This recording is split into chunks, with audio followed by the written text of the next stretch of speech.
kamu mau bersama-sama dia, terus berada di level kesadaran bawah, tidak bangkit-bangkit, atau mau kamu bangkit, ditinggalkan oleh mereka, tapi kamu ketemu ibarat kata nanti kayak orang yang seperti malaikat, seperti orang kayak peri gitu loh, orang yang terus membersamai di jalan yang benar, orang yang berjalan bersama untuk mengalami kemudahan dan kelimpahan. Enak mana gitu loh.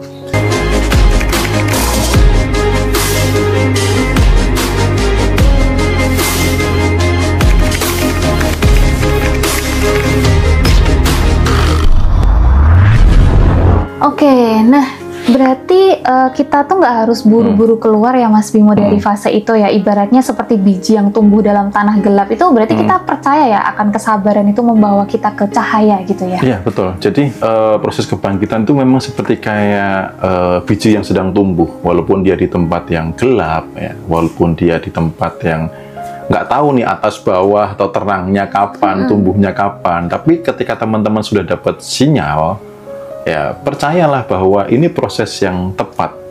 Ya, percayalah bahwa ini proses yang tepat, jalan pelan-pelan aja kok gitu. Ya, memang masalahnya datangnya tuh kayak dihentakkan gitu loh. Kayak orang itu dijendolin ke tembok itu jeder gitu loh. Terus menyadari bagaimana saya harus hidup. Akhirnya pas bangkitnya ya itu nggak harus buru-buru. Teman-teman percaya bahwa ada cahaya yang menuntun.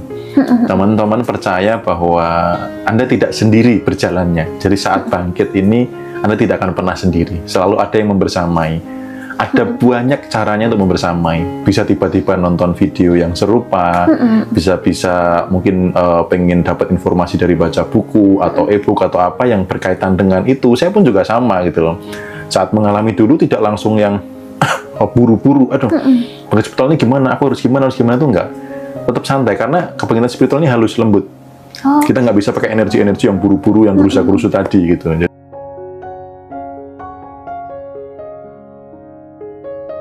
Jadi percaya aja.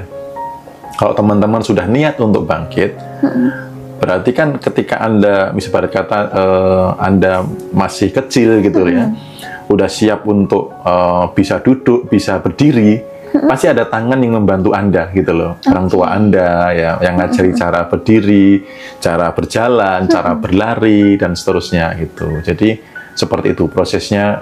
Memang seperti yang penting teman-teman percaya aja bahwa pasti nanti ada bimbingan berikutnya gitu.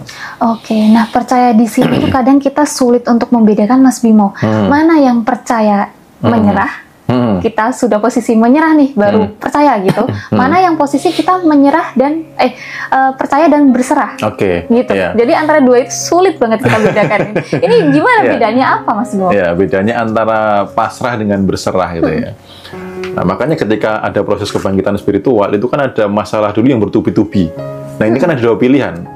Saya mau pasrah, ya, saya mau nyerah, saya mau nyerah atau saya mau berserah gitu, mau pasrah atau berserah gitu.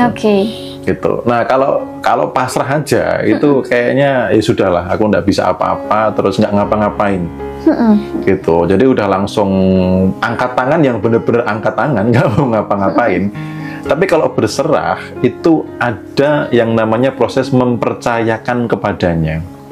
Gitu. Jadi nggak hanya sekedar nyerah angkat tangan, tapi mempercayakan bahwa setelah ini saya pasti dibimbing bangkit olehnya dengan cara apapun.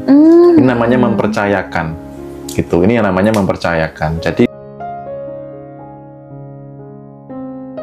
mempercayakan untuk apa? Untuk nextnya itu selanjutnya pasti dibimbing, pasti ditunjuk, pasti diberi jalan kemudahan, pasti ada arahan yang saya sampai benar-benar bisa berjalan di ranah spiritual, hidup dalam kemudahan, dalam kelimpahan, hidup dalam ketenangan, kedamaian seperti itu. Gitu. Oke, jadi menyerah itu adalah kehilangan harapan, sedang berserah itu adalah mempercayakan jalannya ya kepada Tuhan. Gitu. Menyerah itu sudah kehilangan harapan, udah wis lah aku nggak tahu gimana gitu loh. Kalau berserah itu justru pada saat kehilangan mempercayakan, ya bukan percaya, karena kalau percaya akan adanya Tuhan, setan pun juga percaya gitu loh. Jadi kalau hanya sebatas percaya akan adanya Tuhan itu nggak jauh beda dengan setan gitu. Nah bedanya setan dengan kita adalah kita mempercayakan. Setan tuh nggak mau mempercayakan hidupnya sama Tuhan, nggak mau. Nah, maka kita ketika mengalami proses ini, percayakan kepadanya prosesnya itu. Oke, jadi saat kita berserah itu berarti disitulah ya Mas Bimo keajaiban, terus juga ada tuntunan-tuntunan dari Tuhan itu muncul ya Mas Bimo. Betul, ya? betul. Oke, nah pertanyaan berikutnya yang pengen Mei tanyakan adalah kenapa ketidakpastian itu bisa semakin mendekatkan kita kepada Tuhan Mas Bimo? Ya, ketidakpastian karena gini, ketika orang mengalami ketidakpastian, mengalami mentok, mengalami buntu, kayak contohnya case Bu Kinanti ya yang pernah kita bicarakan beberapa bulan yang lalu, sudah nggak tahu apa-apa, maka kan dia yang lakukan apa? Tenang dulu. Nah, di saat tenang, di saat diam, inilah berpotensi suara Tuhan itu masuk. Inilah berpotensi intuisi itu masuk. Gitu. Karena ketika orang sudah mulai berada di ketidakpastian, sudah berusaha maksimal, tidak bisa, akhirnya ada hal yang membuat dia tersadarkan. Ada loh sosok yang maha bisa segalanya gitu loh. Ada loh sang maha penolong, ada loh sang maha pengasih, penyayang dan sebagainya. Nah, itu kadang itu beberapa orang harus dibentur-benturkan dulu gitu loh. Sesuatu hal yang tidak pasti, akhirnya siapa sih yang bisa menjamin sebuah kepastian? Pasti hanya satu ketuhanan saja gitu loh. Iya, betul. Ya, manusia nggak bisa menjamin sebuah kepastian. Ya Mei ya, jadi jangan berharap kepastian pada orang. Berharap kepastian itu kepadanya, yang tidak akan pernah ingkar janji gitu. Jadi ketika semua pegangan duniawi itu nggak bisa diandelin, nggak bisa kita andelin, berarti cuma Tuhan ya. Betul, disitulah. Ya? Makanya ketidakpastian ini sebenarnya salah satu pintu masuk saatnya kamu mengandalkannya, sang sumber yang pasti gitu. Nah, yang akan kita bahas selanjutnya adalah topeng Mas Bimo. Karena ternyata orang-orang dewasa itu ternyata banyak sekali memakai topeng ya Mas Bimo ya. Jadi di depan orang banyak dia memakai topeng A. Tapi kalau sudah pulang sudah nggak pakai topeng lagi gitu ya. Nah, Mas Bimo, kenapa banyak orang hidup itu dengan topeng? Dan seringkali kita tuh nggak menyadari kalau kita tuh sedang pakai topeng gitu Mas. Iya, betul ya. Topeng sendiri ini juga kenapa sih menjadi pembahasan? Karena orang yang masih memakai topeng itu sebenarnya dia juga masih berada di kategori tidur yang panjang.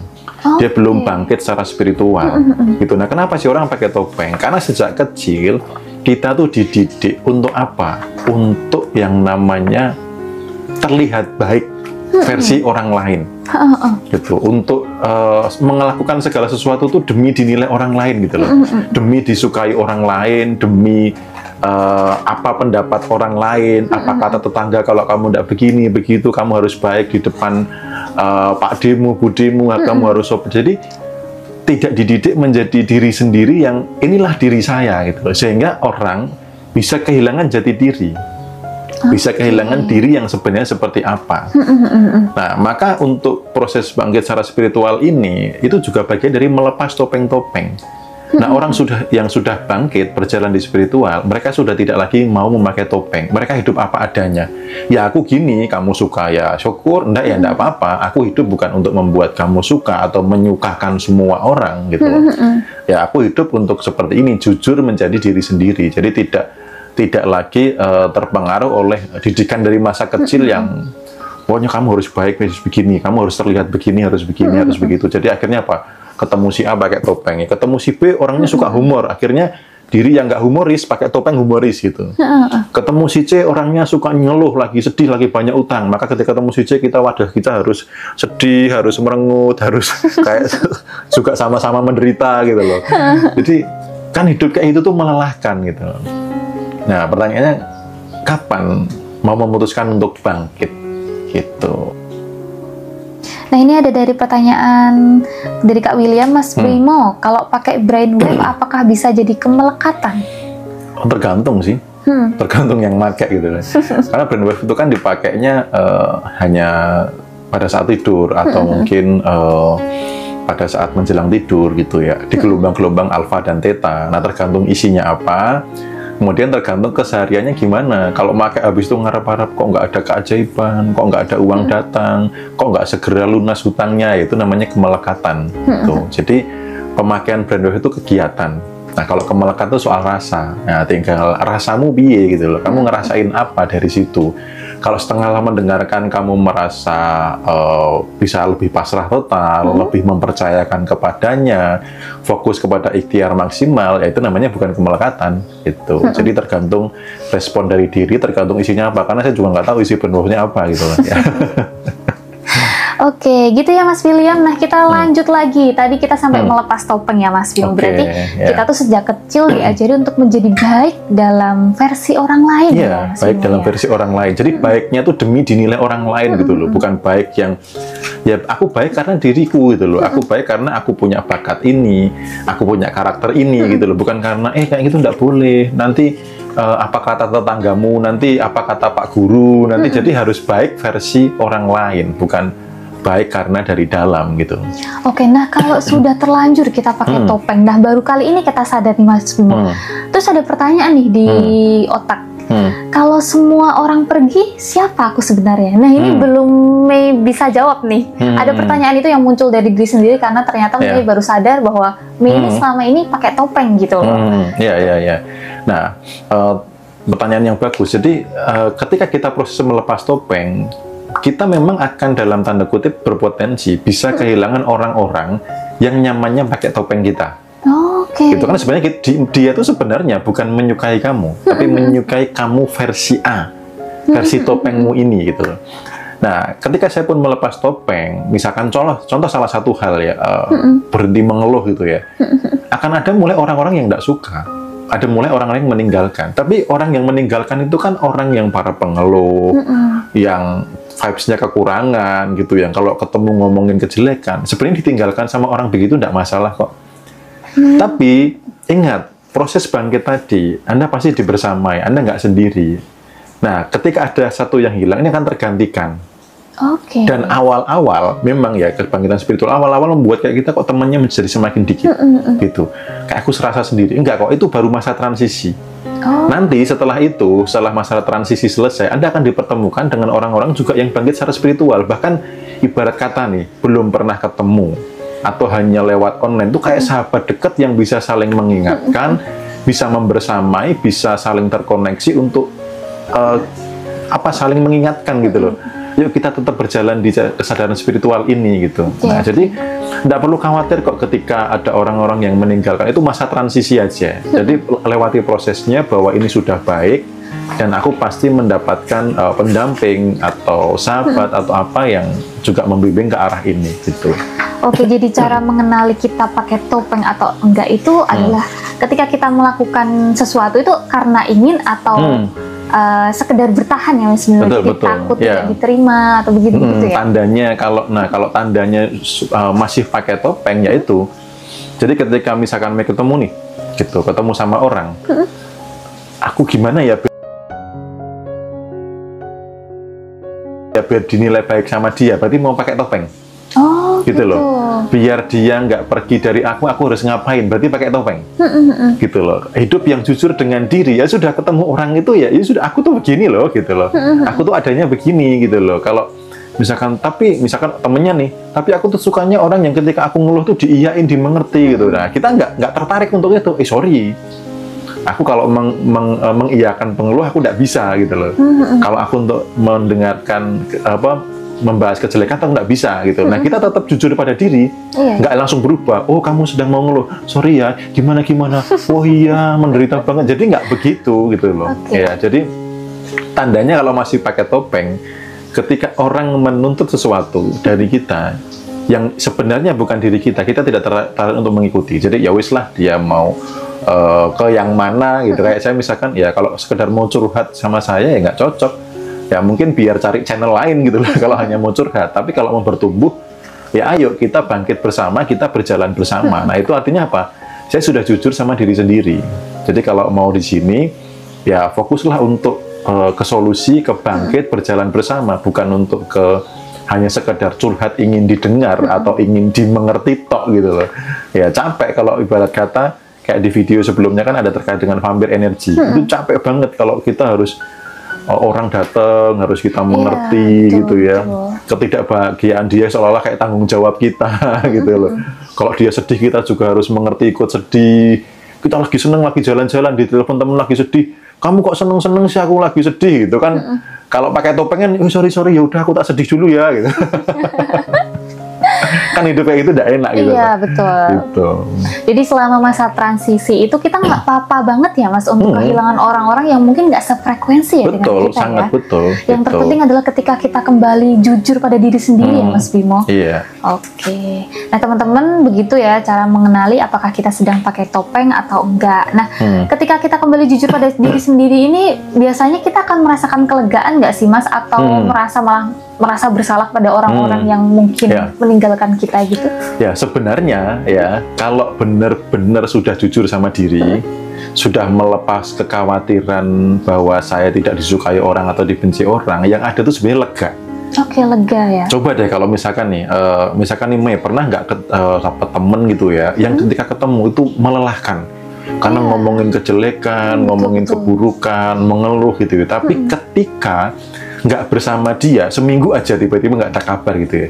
Kok aku lebih berenergi ya? Iya, Kok aku lebih full energi, nggak hidup yang lelah gitu ya. Jadi kalau kita sudah nggak pakai topeng gitu, kita tuh jadi lega gitu, jadi penuh energi gitu loh. Kita nggak mikir apa ya, pusing mikir aku harus ketemu si Mei nih, aku harus bersikap apa ya biar disukai sama yang nggak begitu.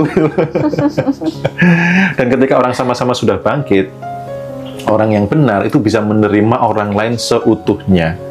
Dari kekurangan sampai kelebihan ya sudah diterima bahwa kamu adalah sahabatku, aku cinta universal ya, aku mencintai kamu tanpa syarat, adanya kamu seperti itu, gitu. Bukan aku suka kamu kalau kamu begini atau kamu mengiyakan keluhanku, aku suka kamu kalau kamu mau berkorban untukku, kalau enggak. Nah itu berarti kan nggak enak punya teman kayak gitu, jadi dijauhi dari gitu ya syukurlah, alhamdulillah gitu. Jadi malah lebih lega gitu rasanya. Oke. Nah teman-teman sampai sini sudah paham ya tentang penjelasan Mas Bimo bahwasanya ada pertanyaan kita tuh sangat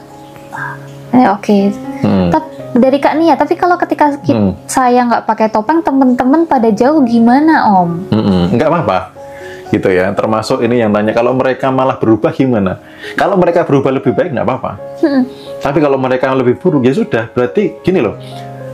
Kamu mau bersama-sama dia, terus berada di level kesadaran bawah, tidak bangkit-bangkit, atau mau kamu bangkit, ditinggalkan oleh mereka, tapi kamu ketemu, ibarat kata nanti kayak orang yang seperti malaikat, seperti orang kayak peri gitu loh, orang yang terus membersamai di jalan yang benar, orang yang berjalan bersama untuk mengalami kemudahan dan kelimpahan, enak mana gitu loh. Saya pun dulu juga ngalamin. Kayaknya aku kalau kehilangan sahabat sejatiku yang kalau aku ngeluh dia selalu iya itu kayaknya eman gitu loh. Iya. Aku sudah apa ya bahasanya sudah plek banget sama temenku ini gitu loh. Kayaknya kalau nggak ngopi bareng seharian gitu kayaknya nggak afdol gitu. Itu tergantung pilihan teman-teman ya. Kalau mereka berubah, mereka menjauh itu wajar.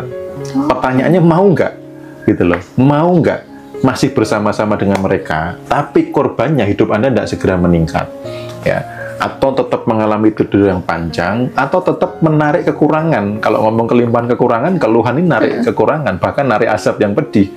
Nah, mau nggak masih hidup terus-menerus di situ bersama orang-orang di kesadaran bawah, atau mau bangkit dan nanti ketika kehilangan mereka ditemukan oleh malaikat dan peri dalam tanda kutip orang-orang yang semakin membuat Anda bangkit naik lebih tinggi gitu.